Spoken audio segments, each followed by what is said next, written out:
Melissa Merchant. I'm from the Orchid Society of Minnesota. I'm here today to talk a little bit about orchids, about how to take care of them, how not to kill them, and how they are actually really, really easy, believe it or not. The biggest difference in orchids, if you take nothing else away, if you listen to nothing else today, the biggest thing you can do is not overwater your orchids. Orchids are not like other houseplants where if they start to get dry, they wilt and they just crash on you. Orchids take a long time to die, but they also need to water up, need to dry out. So orchids, no matter what kind of orchid you get, if it is an epiphytic orchid, which means anything you'd buy in the store here, it's not native to Minnesota, it doesn't grow in a bog. It's an epiphytic orchid, which means it grows in a tree, it sticks onto something, and it typically will have wind dry out those roots. So it needs cycles of wet and dry. Different orchids like different quick, like a week long of wet and dry or a couple of days of wet and dry, but they all need to dry out. If they don't dry out, the roots will rot. So don't overwater your orchid. This isn't just add ice orchid. This is actually how I got started with orchids. I'm going to show you this really quick. So don't overwater your orchid. And then this is the next thing. I'm going to actually show you what an orchid looks like. So when you buy this thing, it's in a pot, and a lot of people don't realize that inside of this pot is actually another pot. Let's see here. This has got some really pretty holiday stuff around it. Look at that. There's actually another pot in here. And in this pot, you can take this out and you can water this in a few different ways. You can run water through it like this. Take it to the sink, run water over it. Or you can fill this up and you can let it soak. So what I recommend people do a lot of times, especially if there's a lot of bark in here, I recommend letting it soak. So here's some bark. You can see the bark here. This, if you run water over it for a second like I just did, it is not going to soak through. It is not going to be wet enough to hold this thing over. You will end up with a dry orchid. You can tell this orchid's been watered well and that it's doing really well because these leaves, I talk about it like a green bean. It has some gift to it, but if you were to really pull it together, it would snap. It's turgid. That means it's getting a really great amount of water. If you just run water through a bunch of bark, it's not going to get enough. So I recommend if you've got a bunch of bark in here, that you are really soaking it. Fill this thing up, put it in the sink, let it sit in water. It can sit all the way up. I don't need to empty this whole thing here. But it can sit all the way up to here, and it can sit for 10 minutes. And that's fine. It likes being all the way wet. In the wild, it gets rained on for hours at a time, and it's soaking wet. But the big thing is you need to let it dry out. I'm going to show you why that is. Look at this crazy thing. Woo! I'm going to put this over here. Believe it or not, you can repot these things even when they're in bloom. Not all orchids you can do that with. These Phalaenopsis orchids are really hardy. And do you see how they're packed? Do you see the sphagnum moss? See how wet that is? This is great potting medium, especially when they're shipping it from overseas. And it's got to stay wet for a long time. But if you leave this in here long term and you don't let it dry out all the way, these roots will rot. So a lot of people don't realize that even though sphagnum moss is great and I add it to every single pot that I use to help retain moisture, if you have so much of it packed in there, it can become hard to realize that it's really not drying out all the way. That's why adding 3 ice cubes can be helpful because it keeps the water to a really small amount. Now, if you're in Minnesota, like we all are, and you have a dry house, 3 ice cubes may not be enough. So 3 ice cubes is a really great way to measure a small amount of water, but it is not a great way to take care of your orchid long term. Because as it grows, as the summer comes, the humidity goes up, your plant's needs will change. The best thing you can do for this guy is to make sure that it's going to dry out all the way in the middle here. So I'm going to show you, see here, the middle of this orchid and how wet that can be. And it will die if it sits in wet and never dries out. It needs to get completely dry. Now look at these roots. Look at how healthy they are. I call them, again, my green beans, kind of like the leaves. It's got that turgid thing. They're very, very, look at that, I'm making a mess. Very, very stiff. You don't want to try to bend them. They'll break, they'll snap. These are really healthy. Really healthy. You want to keep these. I don't see any roots in here that I would cut off, that I would do away with. Even these ones that are a little bit white, they still have that same consistency. And you know they're healthy. They don't have a lot of chlorophyll. They're not getting the sunlight because they're down inside of the pot. So they're not that beautiful green color, but they're still really healthy. This is a really healthy orchid. And I want to show you something else about watering, because watering is the main way that everybody kills the plant. And goodness, we do it constantly because these guys need water. In the wild, these roots are wrapped around the tree. This plant grows up to the sun, and it grows on a tree like this. The wind comes and dries out the entire orchid, including this top part here, the crown. See how water will just drip right out? If we take this to our sink and we water this, and we get water up here in the crown and it sits, it will rot. That's another common way that people kill their orchids. Unless, of course, you want to put a fan right on it. You want the fan to constantly, if you really want to stimulate, act like you're outside. But in our homes, they do really great. They can be fully covered in water, but they need, again, to dry out. That includes the top of the orchid. So don't let them sit in water. When you're done, make sure that it's not dripping. Make sure that it's got all that out. And then if you were to put this on the table, this is going to tip right over. So you need to put it in a stronger decorative pot. I did not fully repot this orchid because you don't have time for that today. But I can get the stake here that comes in and just helps keep it up. What I love about this is you can change these pots out.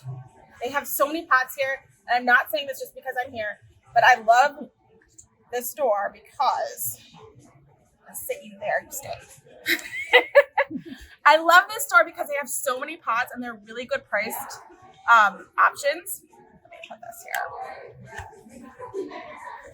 There we go. You're going to stay there. They're very resilient. They're very hard to kill, I promise, if you get your watering right. But they have these beautiful decorative pots. I'm going to show you one of these right now. This is a dendrobium orchid. These are so much fun to grow. And if you fertilize these well, they will just poof up and you can grow them in shade outside in the summertime too. But look at this. This is not stable. Anything walking by. So regardless if you have the perfect size decorative pot or not, get some sort of a pot to put it in. And it can just make it look so much more fun and great. They also have these clear pots, which I love too when you pot up, because you can see the green roots. You can see how they're doing. You can see if they're turning black or gray, or if they look, if they're dying. You can see if you're overwatering or not. So if you're going to repot, grab some sphagnum moss, grab some bark. Doesn't really matter what you use. Just put it together, make sure it dries out. Fertilizer, again, doesn't really matter what you use as long as you use something. And have it be something formulated for orchids. There are some fertilizers that will burn their roots. So if you get something that's formulated for orchids, any of this stuff will work. Anything you buy anywhere will work. But this is great. This is the first time I've seen this. They have everything you need to totally repot your orchids here.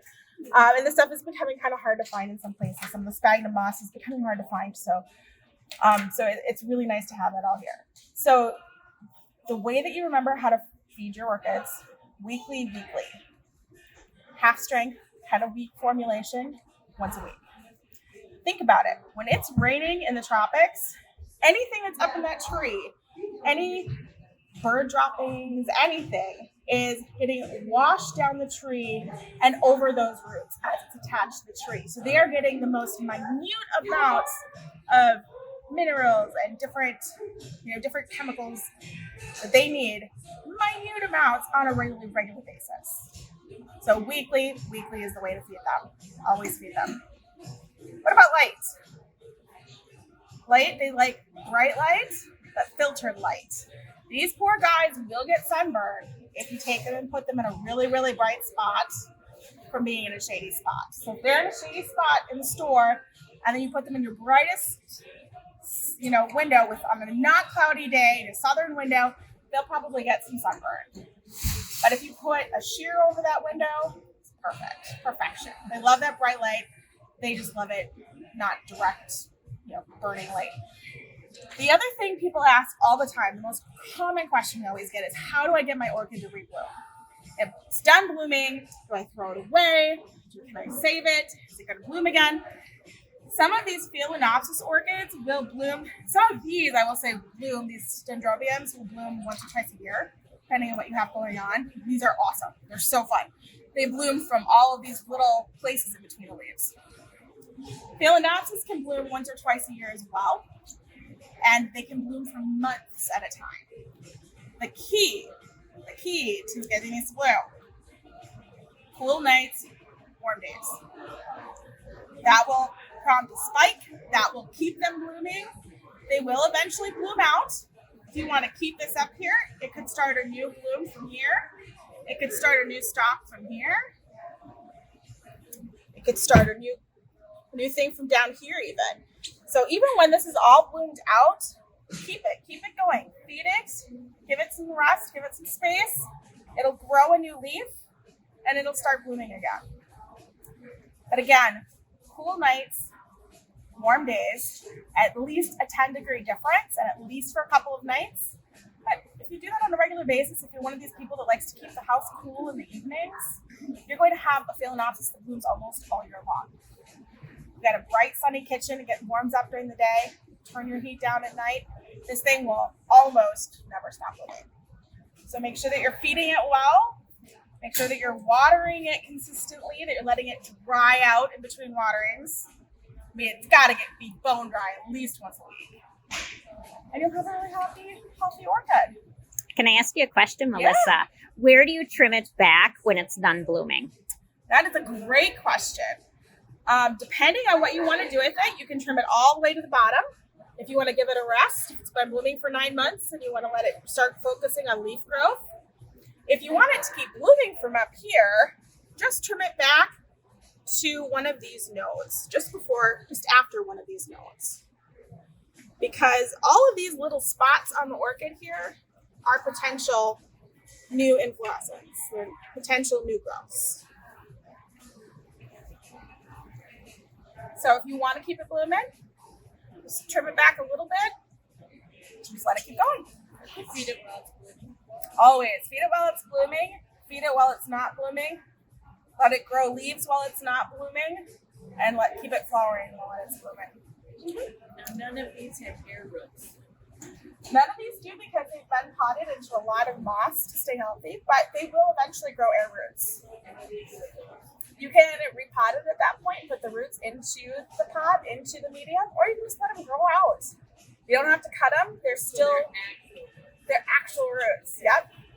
And they love the air roots, especially in the summertime. A lot of times when it's more humid, they will absolutely dig growing air roots because they're getting that humidity from the air. So yeah. But is it also a sign that they need repotting? Not necessarily. It can be a sign if they're only growing air roots. It can be a sign that what's going on in the pot is not giving it what it needs. So it's seeking out something in another place. Or it could just be growing and it could be happy and it could just be going gangbusters, So, but if you have a lot of aerial roots and it's going crazy, definitely take it out of the pot. Look at the root health. Make sure you've got healthy roots down in there. You may find that you've got some that aren't doing so well. It's possible. Or you may find you have a really robust orchid. But you never know unless you take it out of the pot and check on it. Mini orchids are the same. Mini orchids are the same, yep. The ones that look just like this, but they're tiny? Yeah. Exact same, yep. Absolutely. These other guys, you'll see their roots coming out of the pots. These are slightly different repotting, but it's basically the same thing. These guys, I think, are just in bark. They don't have the sphagnum moss in here, but I add sphagnum moss to mine anyway because it reduces the amount of time I have to water during the week. So it's really whatever you guys want to do. This one could stand to be repotted, but they also really like to be pot bound. I mean, look at how pot bound that is, and look at how happy he is. Yeah. So if you repot it up, I'd only repot up just a little tiny bit. Yep. But these guys are fun. summer. And those guys over here, their spikes are huge. Even with these little tiny ones, they grow really long spikes, and they've got tons of beautiful flowers on their spikes. So they're really fun. Perfect. Well, thank you so much, Melissa.